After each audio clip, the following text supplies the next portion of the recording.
دوستوں، بزرگوں اور بھائیوں، ہم مسلمان ہیں۔ اللہ تبارک و تعالیٰ نے جو دین برحق ہمیں عطا فرمایا ہے، وہ دین ہماری تمام ضروریات کو پورا کرتا ہے۔ ہمیں یہ حکم دیا گیا ہے کہ ہم اللہ سے جب بھی مانگیں دنیا اور آخرت کی بھلائی مانگیں۔ ہمارے ہاں چونکہ ایک بڑا طبقہ ایسا ہوتا ہے الا ماشاء اللہ جس کو دنیاوی ضروریات پوری طرح گھیر لیتی ہیں اور دنیا داری کے مسائل ذہن پر، دل پر پوری طرح حاوی ہو جاتے ہیں۔ ہر وقت تصور یہی رہتا ہے کہ کسی طریقے سے میری دنیا داری مضبوط ہو جائے، میری دنیا داری مکمل ہو جائے، میرے روزمرہ کے کام پختہ ہو جائیں۔ اس کا لازمی نتیجہ یہ نکلتا ہے کہ انسان دینی کاموں کو بھی معاذ اللہ دنیا کے لیے کرنا شروع کر دیتا ہے۔ کعبۃ اللہ میں جا کر بھی، بیت اللہ شریف کا طواف کر کے بھی، حجر اسود کے بوسے کے بعد بھی، مقام ابراہیم پر نفل پڑھنے کے بعد بھی، حتیٰ کہ نبی اکرم صلی اللہ علیہ وسلم کی بارگاہ عالی مرتبت کی حاضری کے دوران بھی الا ماشاء اللہ لوگ دنیا ہی مانگتے رہتے ہیں۔ میرا فلانا کام ہو جائے، میرے بچوں کے معاملات سنور جائیں، فلاں کا مستقبل بہتر ہو جائے۔ دنیا کی خیر اللہ سے مانگنا برا نہیں، لیکن صرف دنیا ہی مانگنا اور اپنی آخرت کو فراموش کر دینا۔ اللہ فرماتے ہیں وَالْآخِرَةُ خَيْرٌ وَأَبْقَىٰ، آخرت تمہارے لیے بہتر بھی ہے اور ہمیشہ باقی رہنے والی بھی ہے۔ قرآن مجید نے سورہ بقرہ کے اندر قریش مکہ کی اس عادت کا ذکر کیا ہے۔ فرمایا جب وہ حج کرتے تو ان کا طریقہ یہ تھا کہ وَمِنَ النَّاسِ مَن يَقُولُ رَبَّنَا آتِنَا فِي الدُّنْيَا، ان میں سے کچھ لوگ یہ کہا کرتے تھے کہ یا اللہ ہمیں دنیا عطا کر دے، ہمیں دنیا دے دے۔ رب فرماتا ہے وَمَا لَهُ فِي الْآخِرَةِ مِنْ خَلَاقٍ، ان لوگوں کا آخرت میں کوئی حصہ نہیں۔ مانگی بھی ہے تو صرف دنیا، حج کر کے بھی دنیا، اللہ کے گھر جا کے بھی دنیا، شیخ کا بیعت ہو کے بھی دنیا، دینی محفل سے مراد بھی یہ، دینی اجتماعات کر کے بھی، دینی مدارس قائم کر کے بھی، خانقاہ کا، مسجد کا ماحول بنا کے بھی، اس سے بھی مطالبہ فقط دنیا کا۔ ان کفار کی اس عادت کو ذکر کر کے ہمیں سمجھایا گیا کہ جو فقط دنیا مانگتا ہے اس کا آخرت میں کوئی حصہ، اور فرمایا کچھ لوگ ایسے ہیں وَمِنْهُمْ مَنْ يَقُولُ رَبَّنَا آتِنَا فِي الدُّنْيَا حَسَنَةً، اچھا انہوں نے دنیا بھی مانگی تو صرف دنیا مانگی، حسنہ نہیں مانگی۔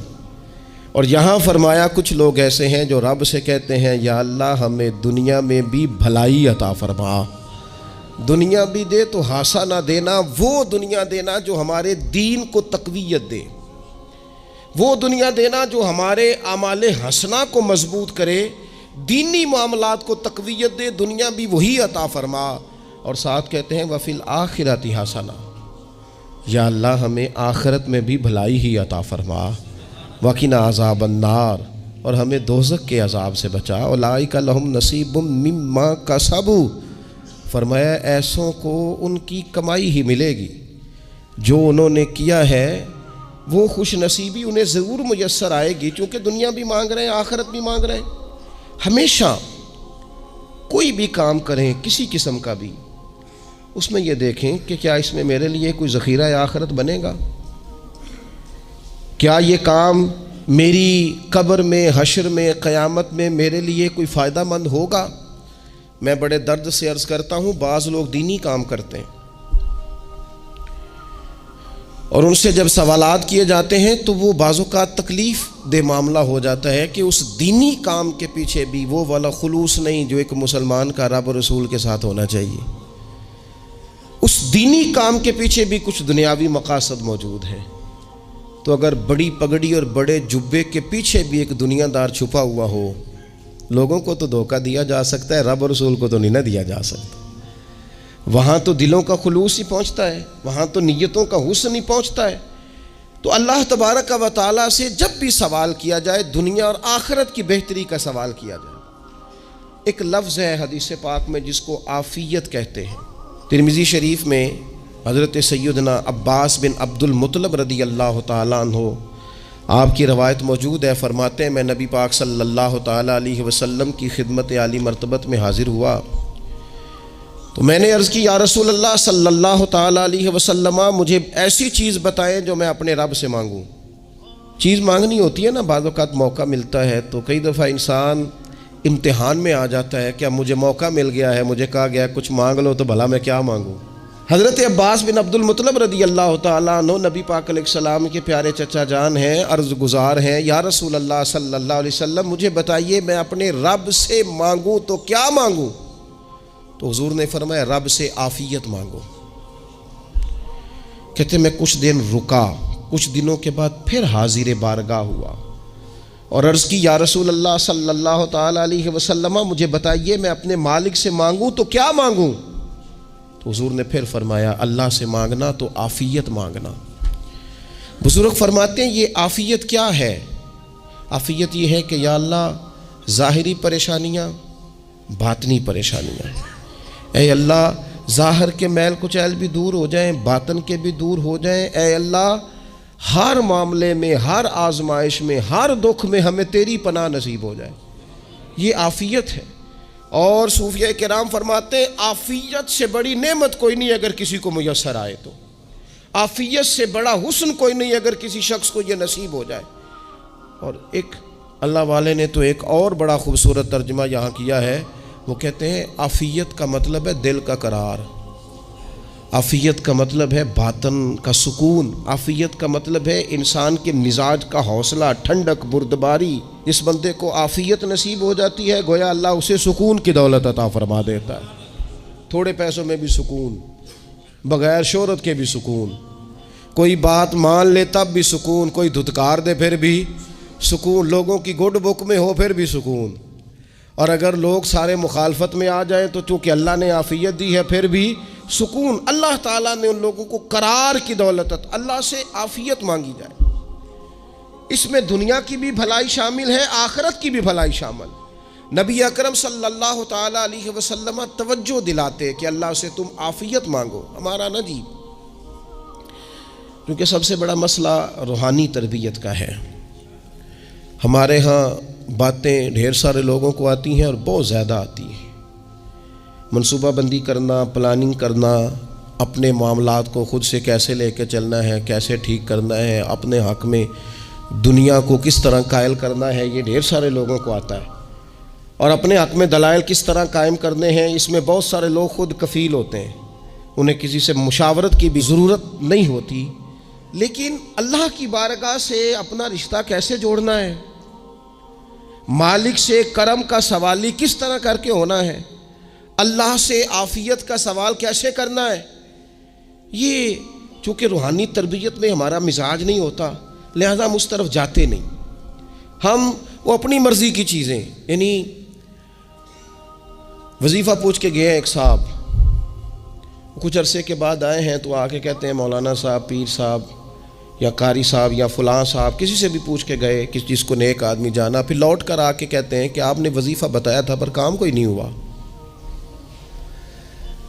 تو میں تو صاف کہتا ہوں اور کھلے دل سے کہتا ہوں کہ بھئی وظیفہ آپ کو بتایا تھا کہ اللہ کی رحمت متوجہ ہوگی، خدا کی رحمت کو آواز دینے کے لیے وظیفہ دیا تھا، کوئی بھی وظیفہ رب کو مجبور تو نہیں نہ کر سکتا معاذ اللہ۔ اور وظائف کس لیے پڑھے جاتے ہیں کہ جلدی سے معاملات ٹھیک ہو جائیں، میرے حق میں چیزیں بہتر ہو جائیں، تو اللہ کی رضا کے لیے پڑھے جاتے ہیں۔ تو وظائف کو، عبادات کو، نوافل کو، تلاوت کو، درود پاک کو تو رضا الہی کا ذریعہ بنانا چاہیے، لیکن ہم چونکہ ایک پورا الجھاؤ رکھتے ہیں اپنی دنیا داری کے معاملات سیدھے کرنے میں، ایک پورا خیر رکھتے ہیں، وہ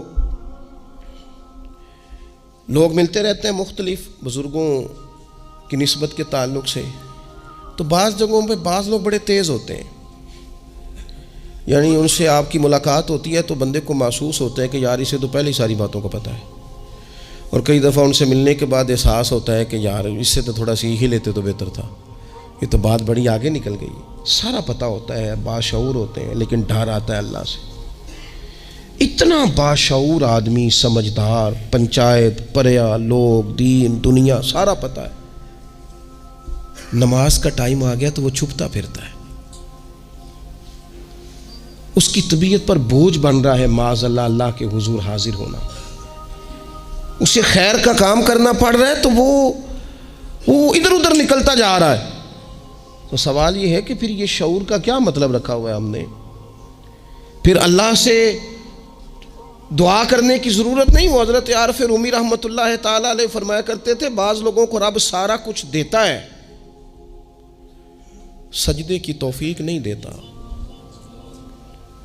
اس کا مطلب یہ ہے کہ وہ کہتا ہے یہ سارا کچھ لے اور نکل جا، میرے گھر نہ آنا، رکھ سارا کچھ پاس۔ رب سے عافیت مانگی جائے، اس سے اس کا فضل مانگا جائے، اس سے اس کا کرم مانگا جائے۔ اللہ کے پیارے رسول صلی اللہ تعالی علیہ وآلہ وسلم اس عافیت مانگنے پر زور دیتے، توجہ دیتے۔ میں آپ کو صحیح بتاتا ہوں، رب نے اگر کسی بندے کو عافیت میں رکھا ہو نا تو حالات کیسے بھی برے چل رہے ہوں اس کا بگاڑ کچھ نہیں سکتے۔ اور اللہ تعالیٰ معاف کرے 100 دفعہ خاکم بدہن، اگر کسی وقت اس کے کرم کی نگاہ پھر جائے تو پھر سارے اسباب سمیت بھی انسان اپنے پیروں پہ کھڑا نہیں رہ سکتا۔ اس سے جب تک طلب کرم نہیں ہوتا، طلب عافیت نہیں ہوتی، اس کی بارگاہ سے جب تک بندہ مومن پورا رجوع نہیں کرتا، یہ عافیت اتنی اعلیٰ چیز ہے کہ نبی پاک علیہ السلام نے فرمایا اذان اور اقامت کے درمیان جو وقت ہوتا ہے اس میں دعائیں رد نہیں ہوتی۔ دعا مانگا کرو گے تمہاری اللہ اپنے فضل سے قبول کر لے گا۔ عرض کی یا رسول اللہ کیا مانگے؟ تو فرمایا عافیت مانگو رب سے۔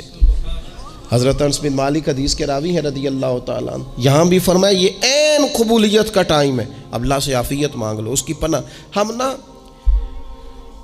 ہم دعاؤں میں بھی محدود ہو جاتے ہیں۔ رب دا طالب کوئی نہ ملیا، جو ملیا طالب زردہ ہو، دعاؤں میں بھی حد بندی۔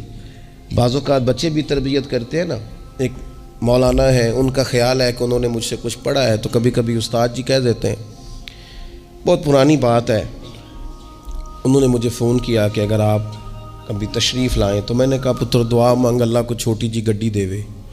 تو اس بچے نے میری بڑی تربیت کی، کہنے لگا استاد جی اللہ کو لو منگنی جے تے وڈی ساری منگو، آپ نے محدود کیوں کیا کہ بھئی یہ چھوٹی سی اللہ گاڑی کیوں اللہ چھوٹی دے، رب دے تو بڑی دے اور رحمت سے دے، اللہ سے مانگنی ہے نا جی۔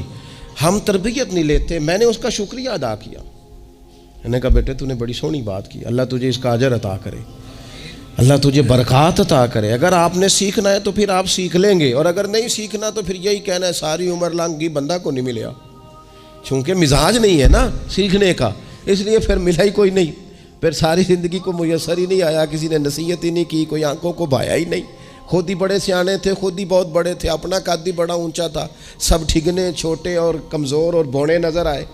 عزیز بھائی، جب عافیت، ایک بزرگ تھے ہر وقت اللہ سے عافیت مانگتے تھے، ہر وقت اللہ سے عافیت مانگتے تھے، ہر وقت عافیت مانگتے تھے۔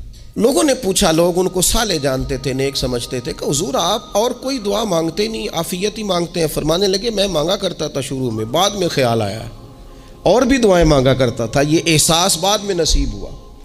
فرماتے میں مزدوری کرتا تھا، مال برداری کرتا تھا، ایک جگہ پہ ڈیوٹی کر رہا تھا تو تھک گیا، اور وہ جو کام لینے والے لوگ تھے ان کے رویہ بھی بڑا ترش تھا، تکلیف ہوئی، تو میں نے اپنے مالک کی بارگاہ میں عرض کی مالک اگر 2 روٹی بغیر مجھے مشقت کے مل جائے دن میں تو تیری بارگاہ تو بڑی کریم ہے۔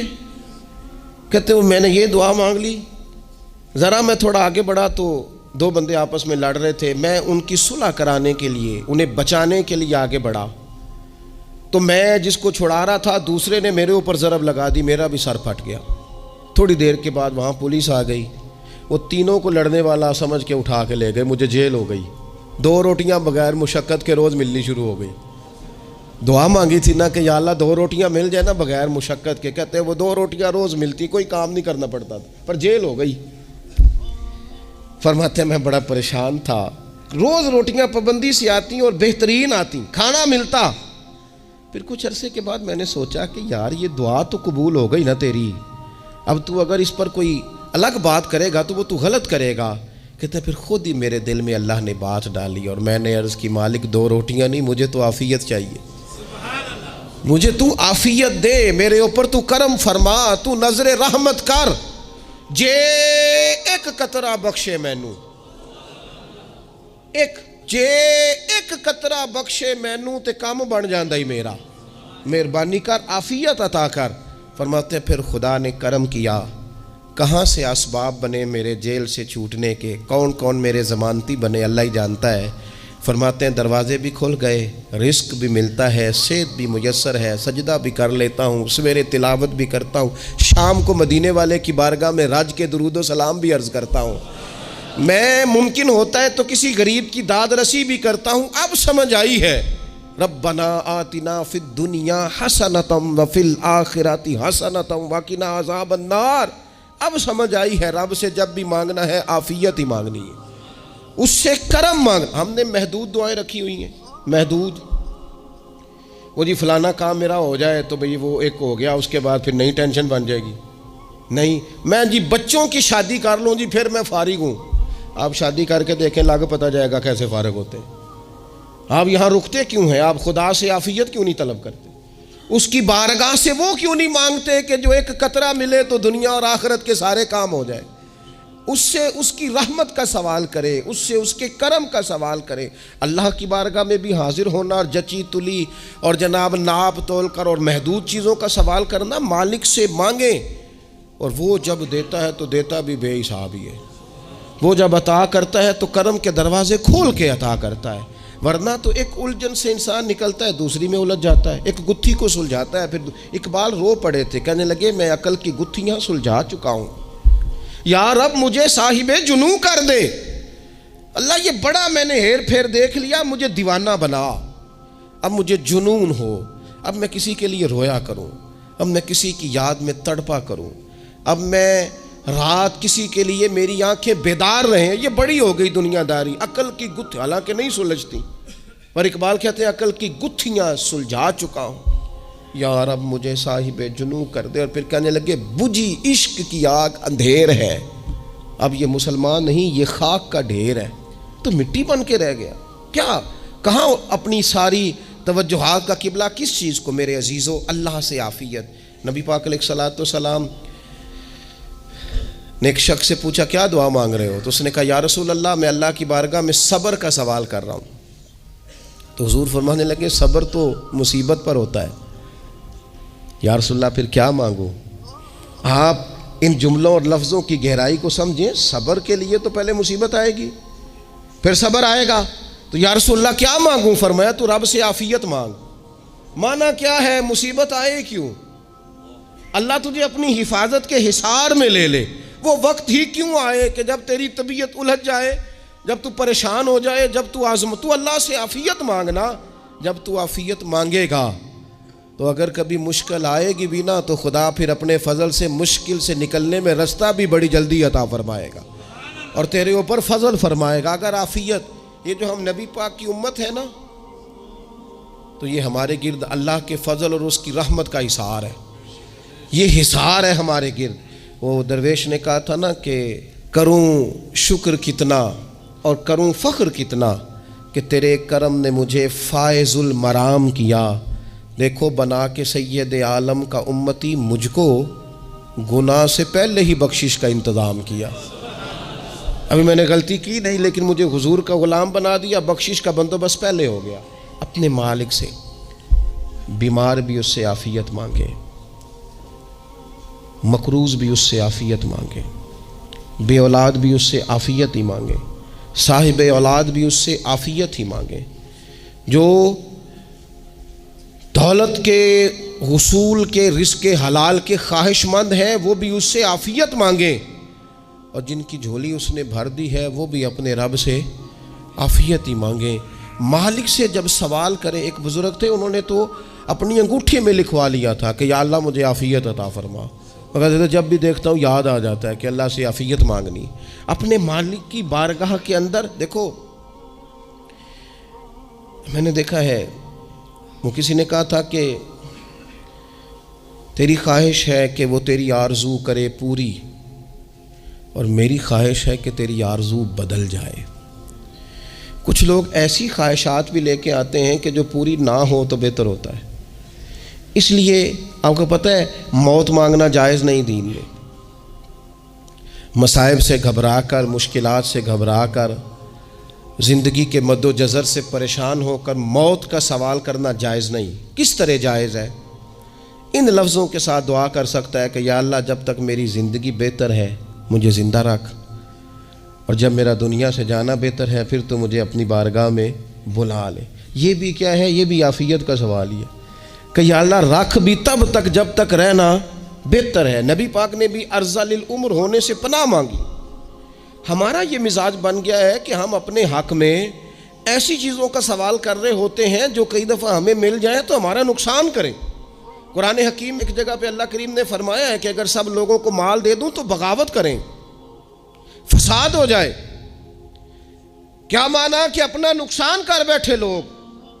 ہم اپنے مالک کی بارگاہ میں بعض ایسی چیزوں کے سوالی ہیں کہ جو ہمارے لیے ٹھیک نہیں ہے، ہمیں اس کے کرم پر چھوڑنا ہے، اس سے عافیت مانگنی. اور بعض لوگ، کیونکہ میں کہہ چکا ہوں شروع میں کہ ہماری دینی روحانی تربیت نہیں ہوتی اور ہم کہیں سے باقاعدہ اسباق لینے کے قائل ہی نہیں ہوتے، پوری تربیت کا ہمارا مزاج نہیں ہوتا، اپنی عقل اور اپنا شعور اور اپنے حساب سے ہم زندگی کو بتانا چاہتے ہیں.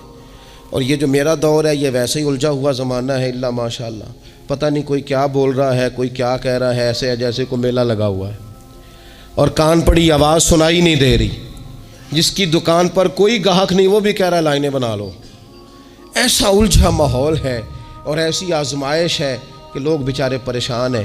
دیکھیں جب تربیت کے ساتھ انسان آگے بڑھتا ہے نا، ہمارے پاس مقتدا ہے اللہ رسول کا کلام، ہمارا پیشوا ہے رب رسول کا فرمان. جب ہم کتاب و سنت کی روشنی میں آگے بڑھتے ہیں تو پھر ہمارے لیے منزل آسان بھی ہوتی ہے اور قریب بھی ہوتی ہے. پھر ہمارے لیے آگے کی طرف سفر کرنا، آگے بڑھ جانا یہ آسان ہوتا ہے. آپ غور کریں جو لوگ دنیا میں کامیاب رہے، بھلا کس طرح کامیاب رہے؟ وہ اس طرح کامیاب رہے کہ انہوں نے نا اپنے رب سے عافیت مانگی. اللہ تعالیٰ نے خود بخود ان کے لیے رستے بنائے. آپ تاریخ پڑھیں گے بعض لوگوں کی تو لگ نہیں رہا تھا کہ وہ اتنی کامیابی حاصل کریں گے. دیکھ لیں آپ حضرت غوث اعظم جیلانی رضی اللہ تعالیٰ عنہ بغداد شریف تشریف لاتے ہیں تو ان کی کیفیت یہ ہے کہ پتے کھا کے گزارا کرنا پڑتا ہے. یعنی پیچھے کوئی ایسا بیک گراؤنڈ کسی کا بنایا ہوا ادارہ، کوئی بڑی خانقاہ، کوئی بڑے لمبے چوڑے والد صاحب کے مریدین، کوئی بڑا لمبا سلسلہ نہیں مل رہا. ان کو بظاہر پتے کھا کے گزارا کرنا پڑتا ہے، لیکن چونکہ وہ نکلے ہیں اللہ کی مدد کے ساتھ. انہیں اللہ نے تائید دی ہے، فضل فرمایا ہے، تو نتیجہ یہ نکلا ہے کہ 70 ہزار بندہ ایک ایک وقت میں تربیت لینے کے لیے ان کے سامنے موجود ہے. یہ اللہ نے اسباب بنائے ہیں، کیونکہ جب رب عافیت عطا کرتا ہے تو پھر اللہ اسباب بھی پیدا فرماتا ہے. ہمارا ذہن تو تھک جاتا ہے سیاست کرتے کرتے. ہم تو جناب پوری ترتیب سے ہمیں سلیقہ آتا ہے کس طرح کر کے کس بندے کو کیسے قائل کرنا. پورے طور پر ہم وہ ساری زندگی سیاست کرتے رہتے ہیں. وہ خاندانوں میں بھی چلتی ہے، گلی محلے میں بھی چلتی ہے، دوستوں میں بھی چلتی ہے. اور بعد میں پتہ چلتا ہے کہ یہ پتے کھیل کون رہا تھا، اصل میں صلح کرانے والا تھا کہ لڑائی کرانے والا تھا. یہ سب کا خیر خواہ تھا، یہ سب کی ذہن کے اندر فطور کی آمیزش ہی اس شخص کی وجہ سے تھی. ہم چونکہ وہ خاص عافیت اللہ سے نہیں مانگتے، ہماری مخصوص سیاست ہوتی ہے سبھی کو راضی رکھو. اس کا نتیجہ یہ نکلتا ہے کہ ایک ٹائم آتا ہے کوئی بھی راضی نہیں رہتا. ہم اگر اپنے مالک کی طرف رجحان کریں اور اللہ نے جو ہمیں شعور دیا ہے اس شعور کو لے کر اللہ کی بارگاہ کی طرف بڑھیں. آپ یقین کریں اعلیٰ حضرت بریلوی رحمۃ اللہ علیہ کی کتابیں ہیں، ایک ایک کتاب پر پی ایچ ڈی ہو رہی ہے، اور انہوں نے 150 سال پہلے بیٹھ کر جو کچھ لکھا تھا بین ہی لفظ بلفظ اس کی ضرورت آج محسوس ہو رہی ہے اور آنے والے وقت میں بڑھ رہی ہے. لیکن ان کے پاس کوئی ٹیم نہیں تھی، 50 لوگ نہیں تھے جو ان کے پاس بیٹھ کے لکھواتے، اپنا پریس نہیں تھا، ایسے لوگ نہیں تھے کہ جن کو پتہ ہوتا کہ کتاب ہم کل چھاپیں گے اور اتنے فیصد یہ مارکیٹ میں نکل بھی جائے گی. ایسا کچھ نہیں تھا. کیا تھا؟ اللہ کی مدد ساتھ تھی، تائید ایزوی ساتھ تھی، اللہ نے اپنی عافیت میں رکھا تھا. وہ قرآن مجید کی آیت کا ترجمہ کرتے ہیں نا اعلیٰ حضرت اہدنا الصراط المستقیم، یا اللہ ہمیں سیدھی راہ پہ چلا. بہت سارے مفسرین نے کہا اے اللہ ہمیں سیدھا راستہ دکھا، فرماتے ہیں اے اللہ ہمیں سیدھی راہ پر چلا۔ تو کسی نے کہا حضور یہ چلا اور دکھا میں کیا فرق ہے؟ فرمانے لگے دکھانے کا مطلب یہ ہوتا ہے کہ کسی نے پوچھا میں نے گجرانوالہ جانا ہے، تو دکھانا یہ ہے کہ اسے کہا یہاں سے باہر نکلو، روڈ پہ چڑھ جاؤ، سیدھے جاؤ گے، ایک پول آئے گا اسے کراس کرنا، نیچے اترنا، وہاں سے شہر شروع ہو جائے گا۔ پھر اس نے اگر کوئی اندرونی جگہ شہر کی پوچھ لی تو اس کو کہا کہ رائٹ ہو جانا، پھر لیفٹ ہو جانا، پھر آگے کسی سے مزید۔ یہ ہے راستہ دکھانا اور ایک ہے چلانا۔ اس نے کہا میں نے گجرانوالہ جانا ہے، تو اس نے کہا ساتھ بیٹھنا میری گاڑی پہ، جہاں تو نے جانا ہے میں چھوڑ کے آتا ہوں۔ یہ راستے پہ چلانا ہے، یہ مقام تفکر ہے، آپ اس پر غور فرمائیں گے۔ کہتے ہیں یا اللہ تو ہمیں راستہ دکھائے گا اور دکھاتا ہے، لیکن چاروں جانب شیطان بھی تو بیٹھا ہے نا، فتنے بھی تو ہے نا، تو اگر تیری رحمت ساتھ ساتھ رہے، مانا کہ محبت کے سفر میں ہر گام پہ 100 مشکل ہے، لیکن یہ سفر آسان بھی ہے اگر ساتھ تمہارا ہو جائے۔ اگر تو ساتھ چلے تو پھر یہ سفر مشکل ہے۔ وہ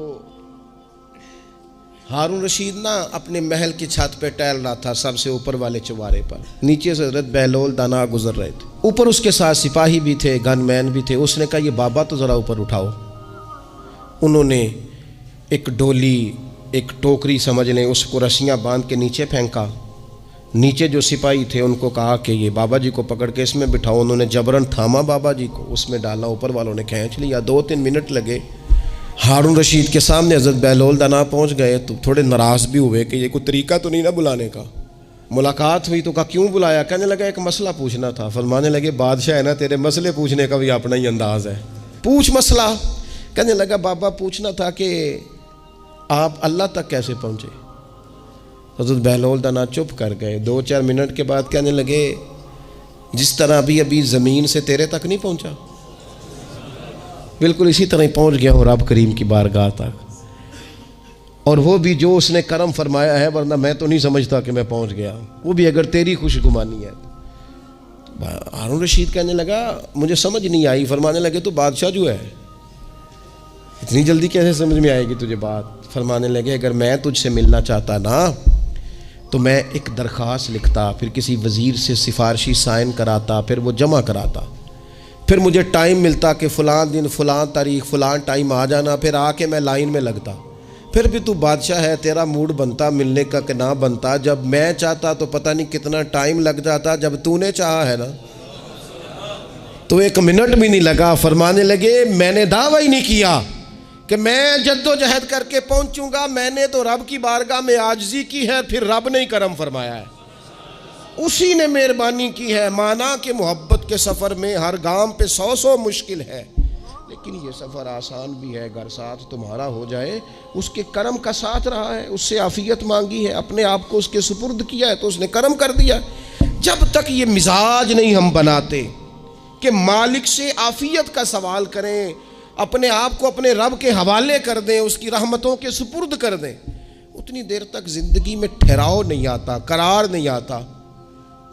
مشکات میں موجود ہے، اللہ کے پیارے رسول صلی اللہ تعالیٰ علیہ وسلم تیمارداری کے لیے گئے تو صحابہ کرام فرماتے ہیں وہ بندہ نا اتنا پتلا نحیف اور لاغر ہو گیا تھا جس طرح چڑیا کا بچہ ہوتا ہے، کمزوری ضعف طاری تھا۔ تو محبوب کریم نے اسے دیکھا تو بڑے کریمانہ انداز میں کریم فرمانے لگے تو کوئی دعا نہیں مانگتا، تو عافیت نہیں مانگتا اللہ سے؟ عرض کی یا رسول اللہ صلی اللہ تعالیٰ علیہ وسلم، میں نے اپنے رب کی بارگاہ میں عرض کی ہے مالک قیامت کا عذاب بڑا سخت ہے، میں نہیں برداشت کر سکتا، تو نے اگر مجھے کوئی سزا دینی ہے تو یہیں دے لے، قیامت کو نہ دینا۔ تو کہتے ہیں محبوب فرمانے لگے سبحان اللہ، او خدا کے بندے تو رب کی سزا دنیا میں بھی نہیں سہ سکتا، اللہ سے یہ بھی سوال نہ کر، تو رب سے کہہ ربنا آتنا فی الدنیا حسنۃ وفی الآخرۃ حسنۃ وقنا عذاب النار، تو رب سے دنیا میں بھی حسنہ مانگ، بھلائی مانگ، تو آخرت کے لیے بھی بھلائی مانگ، تو اس سے عافیت کا سوال کر۔ تو نے یہ سوال کیوں کیا؟ عرض کی یا رسول اللہ کرم ہو گیا ہے، مجھے سمجھ آ گئی ہے، اب میں اسی طرح ہی کروں گا۔ عزیز دوستو ہم کہاں سہ سکتے ہیں؟ ہم دنیا میں رب کی سزا ہم نہیں سہ سکتے، ہم کمزور ہیں، تو گرمی نہیں سہ سکتے، شدید سردی نہیں سہ سکتے، شدت کی بھوک لوگ نہیں سہ سکتے، کوئی آزمائش نہیں سہ سکتے۔ وہ جو لوگ بعض اوقات کہہ دیتے ہیں نا جی فلاں چیز ہمارے اعمال کا نتیجہ ہے، تو میں کیا کرتا ہوں، نہ کو یار ہم تو یہ بھی نہیں سہ سکتے، ہم کہاں برداشت کر سکتے ہیں، ہمیں تو وہ معاف ہی فرمائے، ہم حساب والے ہے ہی نہیں، ہم تو صرف معافی والے ہیں۔ ہم سے نہ حساب پوچھے، اس نے حساب پوچھا تو پھر تو بڑی مشکل ہو جائے گی، اگر اس نے حساب پوچھا تو بڑی رسوائی ہو جائے گی، اگر حساب پوچھا تو مشکلات سامنے دکھائی دینے لگ جائیں گی۔ ہم سے تو وہ درگزر والا معاملہ کرے، ہم سے تو وہ کہے جا میں نے محبوب کے صدقے تجھے معاف کیا، جا تیرے لیے رحمت اور بخشش والا فیصلہ کیا۔ وہ کوئی سبب، اس کی رحمت کسی سبب کو دیکھ لے اور درگزر کر لے۔ تو آج کی پوری گفتگو میں آج آپ کو بڑی ذمہ داری سے یہ گزارش کر رہا ہوں، اللہ سے عافیت مانگے، ہر وقت عافیت مانگے۔ میری سالوں سے روٹین ہے، میں دعا مانگتا ہوں، اللہم انا نسألک العفو والعافیت فی الدین والدنیا والآخرہ۔ اور یہ خاموش تبلیغ ہوتی رہی، میں مانگتا رہا، کئی بچوں کو ویسے یاد ہو گئی، اس کو یاد کر لیں، اللہ سے عافیت مانگے، دین میں، دنیا میں، آخرت میں، اس کو اپنا مزاج بنائیں۔ اللہ تبارک و تعالی ہم سب کو عافیت نصیب فرمائے۔ آخر دعوانا الحمدللہ۔